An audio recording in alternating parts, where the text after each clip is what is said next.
Camilla opens up on Prince Charles's fitness as she discusses life in lockdown. Camilla will open up on life in lockdown and Prince Charles's fitness after his recovery from coronavirus in a new radio interview. The Duchess of Cornwall, 72, also discusses missing her grandchildren and how she has been enjoying wearing jeans during the coronavirus lockdown as she guest edits BBC Radio 5 Live's The Emma Barnett Show on Tuesday.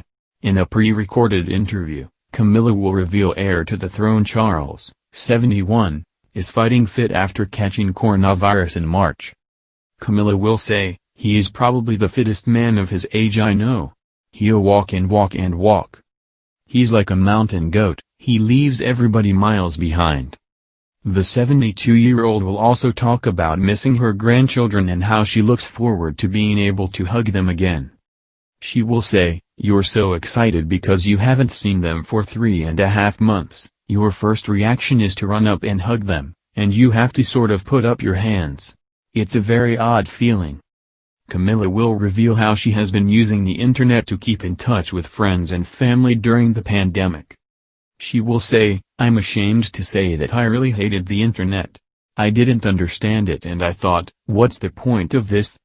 Since lockdown, it's been so brilliant because I've been able to communicate with family, my children, my friends.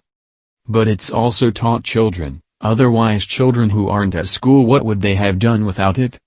And Charles's wife will admit to living in jeans during the lockdown.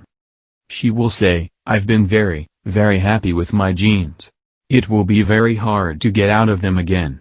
I think you get into a sort of way of life, don't you?" Camilla will also discuss domestic violence and her work to raise awareness about the issue. Speaking about how she became involved with domestic abuse charity Safe Lives, she will recall hearing a story about a man who used a hammer to kill his wife. Camilla will say, "I don't think any of us could believe what we were hearing. I could feel the tears starting to drip down my face. It was so moving and so horrific that afterwards, I met her mother, a grandmother who had taken charge of the children. I just remember saying to her that I don't know what I can do, but if there's anything, I promise you, I'll try and find a way." That's really how it began. Camilla and Charles spent much of the lockdown at Berkshire in Scotland. Charles suffered mild symptoms after contracting coronavirus in March. The royal couple traveled back to London last month to their Clarence House residence. The Emma Barnett Show is on BBC Radio 5 Live every Monday to Thursday between 10 a.m. and 1 p.m.